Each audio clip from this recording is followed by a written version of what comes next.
احمدہ ونصلی علی رسولہ الکریم قال الغوث العظم رضی اللہ تعالی عنہ، سرکار غوث اعظم رضی اللہ تعالی عنہ فرماتے ہیں کلما خرب العبد من ربہ عز وجل کثر خطرہ، جب بندہ اپنے رب سے قریب ہوتا ہے تو اس کا خوف بڑھ جاتا ہے، اللہ تبارک و تعالیٰ کی ذات سے اس کا ڈر بڑھ جاتا ہے، خشیت الہی میں اس کی اضافہ ہو جاتا ہے، خوف الہی میں اس کی زیادتی ہو جاتی ہے۔ کلما خرب العبد من ربہ عز وجل کثر خطرہ واشتد خوفہ، اور اس کا خوف پہلے کی بنسبت شدید ہو جاتا ہے، اس میں اضافہ ہو جاتا ہے۔ ولہذا اخطر الناس من الملک وزیرہ، اسی لیے تمام رعایا میں بادشاہ سے سب سے زیادہ ڈرنے والا اس کا وزیر ہوتا ہے۔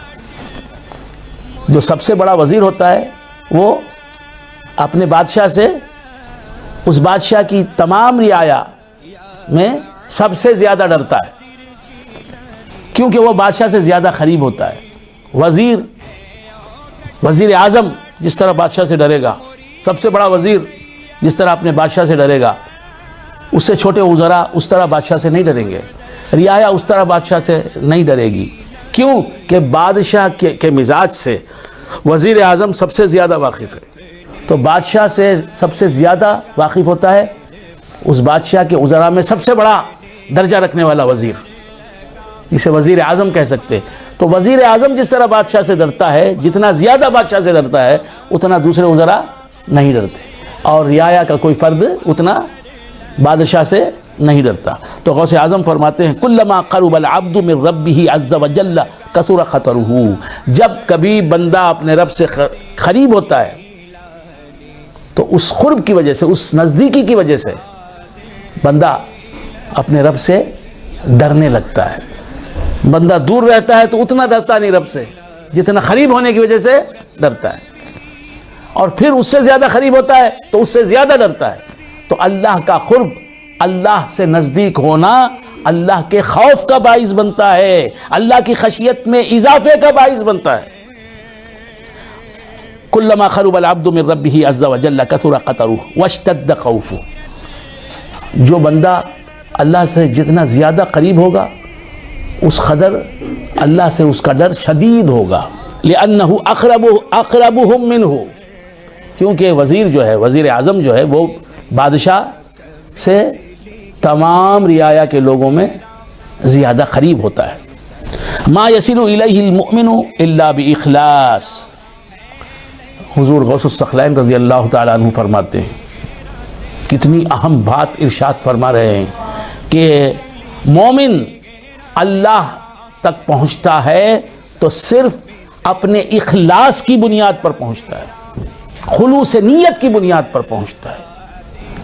جو بندہ جس قدر اللہ کی عبادت میں مخلص ہوگا، دینداری میں، تقوی میں، پرہیزگاری میں مخلص ہوگا، اتنا ہی وہ اللہ سے قریب ہوگا۔ حضور غوث الثقلین رضی اللہ تعالیٰ عنہ فرماتے ہیں ما یصل الیہ المؤمن الا باخلاص، مومن اللہ تک نہیں پہنچتا مگر اخلاص کی بنیاد پر، اخلاص کی وجہ سے۔ یہ اخلاص کیا ہے؟ ہماری عبادت ہم کریں صرف اللہ کو راضی کرنے کے لیے، یہ ہے اخلاص، مخلوق میں مشہور ہونے کے لیے نہیں، ریاکاری کی غرض سے نہیں، کسی دنیاوی مال، دنیاوی وجاہت کے حصول کے لیے نہیں، اللہ کی رضا جوئی کے تحت ہم عبادت کرتے ہیں، اور کوئی دوسرا جذبہ اس عبادت کا باعث نہیں بنتا، تو وہ ہے اخلاص۔ کہ بندہ نماز پڑھے اس لیے کہ میں نماز پڑھوں گا تو میرا رب راضی ہوگا، نماز ترک کروں گا تو میرا رب ناراض ہوگا، فرض نماز چھوڑ دوں گا رب ناراض ہوگا، پڑھ لوں گا رب راضی ہو جائے گا، واجب نماز ترک کروں گا تو رب ناراض ہوگا، واجب نماز ادا کروں گا رب راضی ہو جائے گا، سنت موقدہ نماز ہے، پڑھوں گا رب راضی ہوگا، نہ پڑھوں گا رب راضی نہیں ہوگا، ناراض ہوگا۔ تو بندہ عبادت کرے رب کی خفگی رب کے غضب سے بچنے کے لیے اور عبادت کرے رب کی رضا کے حصول کے لیے، رب کو راضی کرنے کے لیے۔ یہ ہے اخلاص، کہ صرف اللہ کے غضب سے بچنے کے لیے اور اللہ کی رضا کے حصول کے لیے بندہ عبادت کرے، اور کوئی مقصد کار فرما نہ ہو عبادت میں۔ ما يصل الیہ المؤمن الا باخلاص فحینئذ هو علی خطر۔ جب بندہ اخلاص کی بنیاد پر اللہ کو پوجتا ہے، اللہ کی عبادت کرتا ہے، تو وہ حضور غوث اعظم فرماتے ہیں فحینئذ هو علی خطر، اس وقت وہ خطرے میں ہوتا ہے، اللہ تبارک و تعالیٰ کے غضب سے تھر تھر کانپ رہا ہوتا ہے۔ فحینئذ هو علی خطر، تو معلوم یہ ہوا کہ اللہ والے اللہ کی عبادت کرتے ہیں پورے اخلاص کے ساتھ، دنیا حاصل کرنے کے لیے نہیں، پیسے بٹورنے کے لیے نہیں، اللہ والے اللہ کی عبادت کرتے ہیں صرف اللہ کو راضی کرنے کے لیے اور اللہ کی ناراضگی سے بچنے کے لیے، اور کرتے ہیں، اور پھر کرنے کے بعد ان کا کیا حال ہوتا ہے؟ وہ اللہ سے خائف رہتے ہیں کہ کہیں ہماری عبادت خدا کو ناراض کرنے والی نہ بن جائے، کہیں ہماری عبادت، ہمارے سجدے، ہمارا قیام، ہمارا رکوع، ہماری نماز، ہمارا روزہ، ہماری زکوٰۃ، ہمارا حج، ہماری تلاوت کلام مجید اللہ تبارک و تعالیٰ سے ہمیں دور کرنے والی نہ بنے، اور ہمیں ہماری عبادت اللہ سے قریب تر کرنے والی بنے۔ فحینئذ هو علی خطر، القوم علی خطر عظیم۔ القوم جسے فرما رہے ہیں وہ کون القوم ہے؟ وہ ہے اولیاء کرام کی قوم۔ القوم سے مراد صوفیاء کرام کی قوم، اولیاء کرام کی قوم، اللہ والوں کی جماعت، جس جماعت میں خواجہ اجمیری ہیں، جنید بغدادی ہیں، حاتم اعصم ہیں، بشر حافی ہیں، بایزید بستامی ہیں، جنید بغدادی ہیں، سری سختی ہیں، مولانا جلال الدین رومی ہیں، امام اعظم امام ابو حنیفہ رحمۃ اللہ علیہ ہیں، ملا نور الدین عبد الرحمن جامی ہیں، ملا عبدالعلی بحر العلوم لکھنوی ثم مدراسی ہیں، دستگیر صاحب قبلہ صابی علیہ الرحمہ ہیں، محمد باقر آگاہ، مولانا محمد باقر آگاہ ہیں، حضرت سید شاہ ابو الحسن قربی رحمۃ اللہ علیہ ہیں، سید شاہ عبداللطیف ذوقی رحمۃ اللہ علیہ ہیں، میرے پیر خواجہ فقیر نواز علیہ الرحمہ ہیں۔ القوم علی خطر عظیم، اولیاء کرام ہمیشہ بڑے خطرے میں ہوتے ہیں، خوف میں ہوتے ہیں۔ آج کا ولی خود بھی خشیت الہی سے خالی ہوتا ہے اور دوسروں کو بھی کیا کرتا ہے؟ تو میرا مرید بن جا، بس میری محفلوں میں آتا رہ، مجھے نذرانے دیتا رہ، مجھ پر اپنی دنیا لٹاتا رہ، بس تیرا بیڑا پار۔ مریدی لا تخف فرمانے والے کیا فرماتے ہیں؟ اے میرے مرید مت ڈر فرمانے والے کیا فرماتے ہیں اپنے مریدوں کو؟ القوم علی خطر عظیم، اولیاء کرام کی جماعت جس کے سردار ہیں حضور غوث الثقلین رضی اللہ تعالیٰ عنہ، فرماتے ہیں کہ اولیاء اللہ کی جماعت جو ہے، اولیاء اللہ جو ہیں، اللہ کے ولی جو ہیں، وہ بڑے خطرے میں ہوتے ہیں، بڑے خوف کے عالم میں ہوتے ہیں۔ بات سمجھ میں آ رہی؟ ایسے خوف کے عالم میں رہنے والے کو، ہمیشہ رہنے والے کو پیران پیر کہتے ہیں مریدی لا تخف۔ یہ ڈر بھی رکھ اور پھر یہ بھی سمجھ کہ تو میرا مرید ہے، تیری بخشش ضرور ہوگی۔ اللہ تبارک و تعالیٰ مجھے میرے دل میں ملال دیکھتا پسند نہیں کرے گا قیامت کے دن۔ دنیا میں بھی تو میری نسبت کی وجہ سے ہر مشکل سے آزاد ہوگا، ہر ڈر سے تجھے اللہ نجات دے گا، اس ڈر کے لیے، اللہ کی خشیت کے لیے۔ القوم علی خطر عظیم لا يسكنوا خوفهم حتى يلقوا ربهم عز وجل۔ کیا فرماتے ہیں سرکار غوث اعظم رضی اللہ تعالیٰ عنہ؟ غور سے سنیں، لا يسكنوا خوفهم حتى يلقوا ربهم عز وجل۔ اللہ والوں کا ڈر اللہ سے، اللہ والوں کی خشیت، خوف الہی اس وقت تک ختم نہیں ہوتا جب تک کہ وہ اللہ سے مل نہ لیں۔ اللہ والا اس وقت تک اللہ سے ڈرتا رہتا ہے، خائف رہتا ہے۔ کب تک ڈرتا ہے اللہ سے اللہ والا؟ جب تک کہ وہ اللہ سے مل نہیں لیتا، اللہ سے ملنے تک وہ اللہ سے ڈرتا رہتا ہے. حتی یلقوا ربہم عز وجل. من عرف اللہ عز وجل اشتد خوفہ.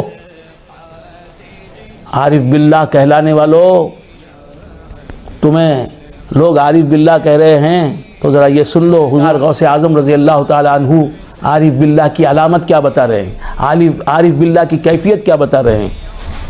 جو اللہ کو پہچان لیتا ہے وہ ہے عارف باللہ.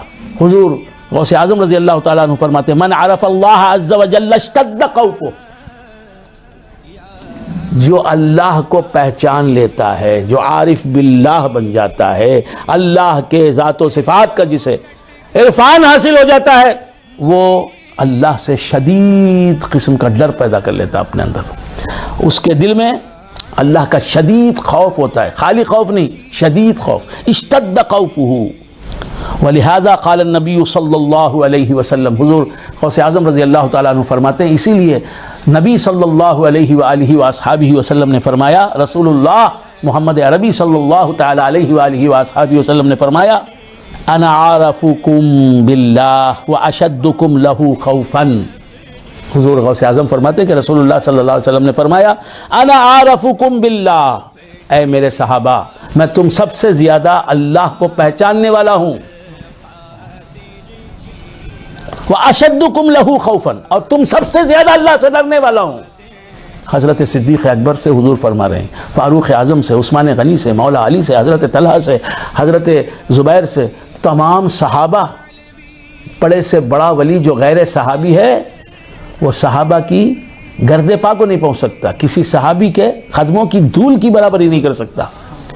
ایسے صحابہ سے حضور مخاطب ہیں، فرما رہے ہیں کہ میں اے صحابیوں تم سب سے زیادہ اللہ کا عرفان رکھتا ہوں اور میں تم سب سے زیادہ اللہ سے ڈرتا ہوں. آج یہ سو کالڈ پیر طریقت، یہ نام نہاد بران طریقت کہلانے والے خدا کی خوف کی بات کہاں کرتے ہیں.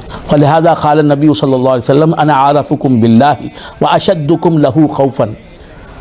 الحق عز وجل یختبر اولیاءہ لیصفیہم.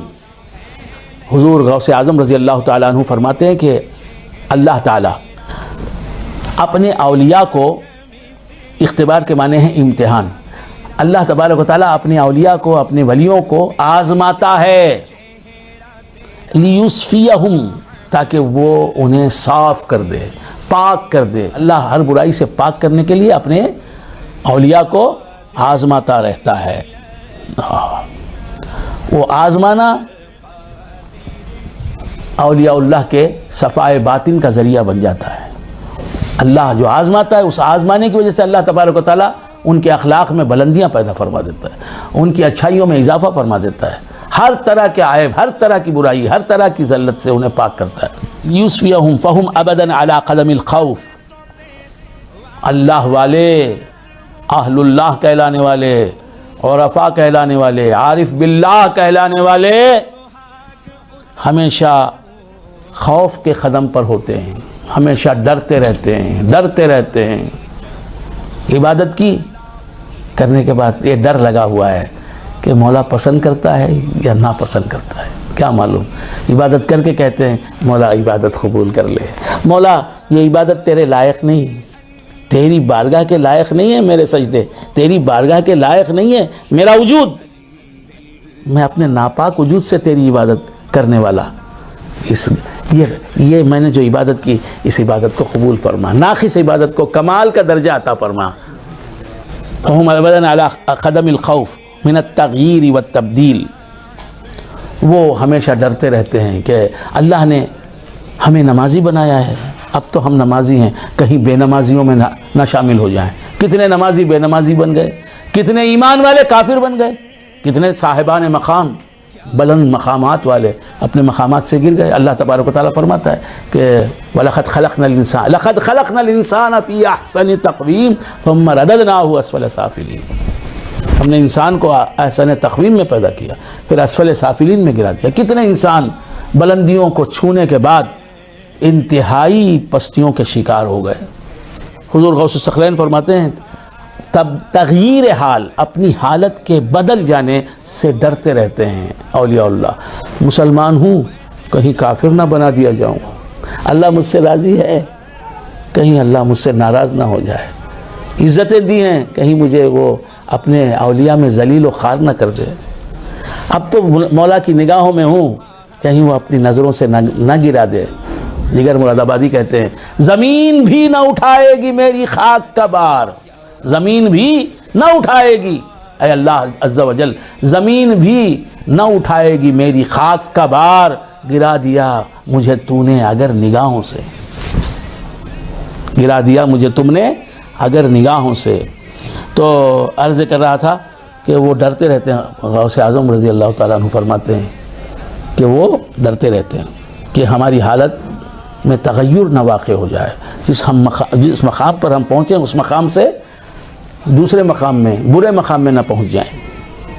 یخافون وَإِن كَانَ حَالُهُمْ الْأَمْنِ، اگرچہ کہ ان کا حال امن کا ہوتا ہے، امن کے حال میں رہتے ہیں، مطمئن رہتے ہیں، نفس مطمئنہ انہیں حاصل ہوتا ہے، مطمئن رہتے ہوئے بھی ينزعجون وَإِن كَانُوا عُوتُوا السُّكُونَ، اطمینان کی حالت میں بھی پریشان رہتے ہیں۔ اب تو اطمینان ہے الحمدللہ، ہماری حالت اچھی ہے اللہ کے کرم سے، لیکن اللہ نے کیا مقدر کیا ہے کسے معلوم ہے۔ اللہ کی خفیہ تدبیر سے ڈرتے رہنا چاہیے کہ آئندہ ہم کیا ہو جائیں، اللہ نہ کرے کہ ہم اچھے ہیں برے ہو جائیں، اللہ نہ کرے کہ اللہ کی نظر میں ہم ذلیل ہو جائیں۔ اس بات کا انہیں ڈر لگا رہتا ہے۔ یخافون وَإِن كَانَ حَالُهُمُ الْأَمْنِ يَنزَعِجُونَ وَإِن كَانُوا عُوتُوا السُّكُونَ، ان کو اللہ نے سکون دیا ہوا ہوتا ہے، اس کے باوجود وہ ڈرتے رہتے ہیں، پریشان رہتے ہیں، مضطرب رہتے ہیں۔ اللہ والے يُنَاقِشُونَ أَنفُسَهُمْ عَلَى ذَرَّةٍ وَخَرْدَلَةٍ وَلَفْتَةٍ، اللہ والے ہر ذرے پر، ہر رائی پر اپنے نفس سے لڑتے رہتے ہیں، چھوٹی چھوٹی بات پر اپنے نفس سے لڑتے ہیں کہ کیوں کیا تو نے ایسا، کیوں کیا وہ کام، اگرچہ کہ وہ معمولی کام ہوتا ہے، وہ کوئی معمولی سی لفظش ہوتی ہے، معمولی سی بات ہوتی ہے، لیکن وہ اپنے نفس سے لڑتے ہیں کہ کیوں وہ کام کیا، یہ کام بھی تو غلط ہے، یہ کام کیوں کیا، وہ غلطی کیوں کی، وہ غلطی کیوں کی، وہ اس غفلت میں کیوں مبتلا رہا۔ يُنَاقِشُونَ أَنفُسَهُمْ عَلَى ذَرَّةٍ وَخَرْدَلَةٍ، چھوٹی چھوٹی باتوں پر، معمولی سے معمولی لغزش پر، غلطی پر اپنے نفس کو ڈانٹتے ہیں، اس سے لڑتے ہیں، جھگڑ پڑتے ہیں، نفس امارہ سے ہمیشہ لڑتے رہتے ہیں۔ يُنَاقِشُونَ أَنفُسَهُمْ عَلَى ذَرَّةٍ وَخَرْدَلَةٍ وَلَفْتَةٍ، ذرا برابر بھی دنیا کی طرف التفات کرتے ہیں، وہ ان کی توجہ دنیا کی طرف ہوتی ہے ذرا برابر بھی، تو وہ اپنے نفس سے جھگڑنے لگتے ہیں، نفس کو برا بھلا کہنے لگتے ہیں، اس پر ملامت کرتے ہیں کہ اے نفس تو نے خدا کی یاد سے ہمیں غافل کر دیا، اس کی محبت میں گرفتار کر دیا، فلاں رشتہ دار کی محبت میں گرفتار کر دیا، مال کی طرف ہمیں متوجہ کر دیا، مشہور ہونے کی طرف ہمیں متوجہ کر دیا، ناموری کی طرف ہمیں متوجہ کر دیا۔ وَأَدْنَا غَفْلَةٍ، چھوٹی سی غفلت پر بھی وہ نفس کو ڈانٹنے لگتے ہیں، نفس سے جھگڑنے لگتے ہیں۔ كُلَّمَا أَسْكَنَهُمْ طَارُوا كُلَّمَا أَغْنَاهُمْ افْتَخَرُوا، جب اللہ تبارک و تعالیٰ انہیں سکون عطا فرماتا ہے، وہ جو ہے اس کے باوجود پریشان رہتے ہیں، خوف سے ڈرنے لگتے ہیں۔ یہ نہیں کہتے کہ اب سکون ہے ہمیشہ ہم ساکن سکون والے ہی رہیں گے، نہیں، ان کا خدا سے ڈر ختم نہیں ہوتا، اللہ انہیں سکون دیتا ہے، اس کے باوجود وہ ان کا دل جو ہے پراں رہتا ہے، مضطرب رہتا ہے، پریشان رہتا ہے۔ کلما اغناہم افتخروا، جب اللہ تعالیٰ انہیں غنی کر دیتا ہے، کوئی اونچا مقام دے کر، ولایت کی بلندی عطا فرما کر، کوئی نیکی عطا فرما کر اللہ غنی کر دیتا ہے، بڑا مقام عطا فرماتا ہے، بڑی عمدہ منزل عطا فرماتا ہے، اس کے باوجود یہ کہتے ہیں مولا یہ مقام تو نے عطا کیا، مولا یہ مقام اس وقت تک ہمارے ساتھ رہے گا جب تک کہ تیرا کرم ساتھ رہے گا، مولا کہیں ایسا نہ ہو کہ یہ مقام جو تو نے دیا ہے ہم سے تو چھین لے، مولا یہ مقام ہم نے حاصل نہیں کیا مولا اپنی عبادتوں سے، اپنی کوششوں سے، اپنی کاوشوں سے، یہ تیری عطا ہے مولا، ہم اس قابل نہیں تھے، ہماری قابلیت کو تو نے دیکھا نہیں، ہم ناقابل تھے، ہمیں تو نے یہ مقام عطا فرمایا، علاج رکھ لے مولا، آئندہ بھی اس مقام کے آئندہ ہمیں اس مقام کے قابل بنا، ہمیشہ اس مقام کے قابل بنا، یہ جو مقام عطا فرمایا ہے اس مقام سے ہمیں نہ گرا دینا مولا۔ تو ہمیشہ اللہ کے در دولت پر وہ بھکاری ہی بن کے رہتے ہیں۔ افتخروا کلما آمنہم خافوا، جب بھی اللہ امن دیتا ہے وہ اللہ سے ڈرتے ہیں، اللہ کی شان قہاری کو دیکھتے ہیں، اس کے جلال کی طرف نظر کرتے ہیں تو ان کا دل خائف ہو جاتا ہے۔ کلما آتاہم امتنعوا، جب اللہ تبارک و تعالیٰ انہیں عطا فرماتا ہے تو وہ اس عطا کی طرف متوجہ نہیں ہوتے، اس کے کرم کو دیکھتے ہیں۔ کلما اضحکہم بکوا، جب اللہ ان کو ہنساتا ہے تو وہ اللہ کے حکم سے ہنستے ہیں، پھر اس کے بعد رونے لگتے ہیں کہ ہم اس ہنسی کے قابل تھے، اس خوشی کے ہم قابل تھے، اللہ نے ہمیں خوش کر دیا، اللہ نے ہمیں اپنی رضا سے مالا مال کیا، اللہ نے ہمیں عظیم درجہ عطا فرمایا، لیکن ہم اس درجے کو پانے کے قابل کہاں تھے؟ ہم نے کون سا عمل کیا تھا اس درجے کو پانے کے قابل؟ مولا ہمارے گناہوں کو بخش دے۔ تو اس طرح وہ اللہ تبارک و تعالیٰ کی بارگاہ میں ہمیشہ عجز و انکسار اور عاجزی کا مظاہرہ فرماتے ہیں اور ہمیشہ اللہ کے فقیر رہتے ہیں۔ کلما فرحہم حزنوا، جب اللہ تعالیٰ ان کے دل میں فرحت ڈال دیتا ہے تو وہ غمزدہ ہو جاتے ہیں، کیا سوچ کر کہ آئندہ ہم اس فرحت کو کس طرح نبھائیں گے، یہ بلند مقام جو ہمیں ملا ہے ہم کس طرح اسے نبھائیں گے، اس بلندی کے تقاضے کے تحت ہم کیسے زندگی گزاریں گے۔ یہ بلندی تو کہتی ہے کہ ہمارے عمل میں بھی اضافہ ہو، ہماری اللہ کی معرفت میں بھی اضافہ ہو، ہمارے عمل ایسے کہاں ہیں؟ اتنا بلند مقام ہم کو مل گیا ہے، یہ مستقبل میں ہم سے کیسے سنبھلے گا؟ یخافون من تقلب الاغیار، دوسروں کے تغیر حال کو دیکھ کر یہ ڈرتے ہیں کہ وہ نیک تھا مگر نیک نہیں رہا، پھر گناہوں کے دلدل میں پھنسنے لگا ہے، وہ ولی تھا اللہ نے اس سے ولایت سلب کر لی، وہ نمازی تھا بے نمازی بن گیا، خدا پر توکل اس کا اس قدر بلند پایا تھا، اب اس توکل سے وہ محروم کر دیا گیا۔ دوسروں کی حالت کی تبدیلی کو دیکھ کر یہ اللہ سے ڈرنے لگتے ہیں۔ وسوء العاقبہ، اور انجام کار کسی کا برا ہو گیا، عمر بھر نیک و کار تھا اور مرا معاذ اللہ خدا نخواستہ اللہ مرا ہے بری حالت پر، تو برے خاتمے کو دیکھ کر، برے انجام کو دیکھ کر وہ ہمیشہ ڈرتے ہیں۔ قد علموا ان ربهم عز وجل لا يسأل عما يفعل وهم يسألون، اللہ والوں کو یقینی طور پر معلوم ہے کہ رب جس کے ساتھ جو سلوک کرے، اپنے بندے کو نوازے یا بندے کو محروم کر دے، اپنے بندے کو کفر دے یا اپنے بندے کو اسلام سے مالا مال کرے، رب سے کوئی پوچھنے والا نہیں، کسی کو برباد کر دے کسی کو آباد کر دے، رب سے کون پوچھ سکتا کہ اسے کیوں برباد کر دیا، اسے کیوں آباد کر دیا، نہیں پوچھ سکتا، لیکن اللہ تبارک و تعالیٰ اپنے بندوں کی ہر حالت کو پوچھتا ہے، لہٰذا وہ یہ سوچ کر ہمیشہ اللہ کی قہاریت سے، اللہ کے انتقام سے ڈرتے رہتے ہیں۔ اللہ تبارک و تعالیٰ اپنا خوف ہمیں عطا فرمائے۔ وآخر دعوانا الحمدللہ رب العالمین۔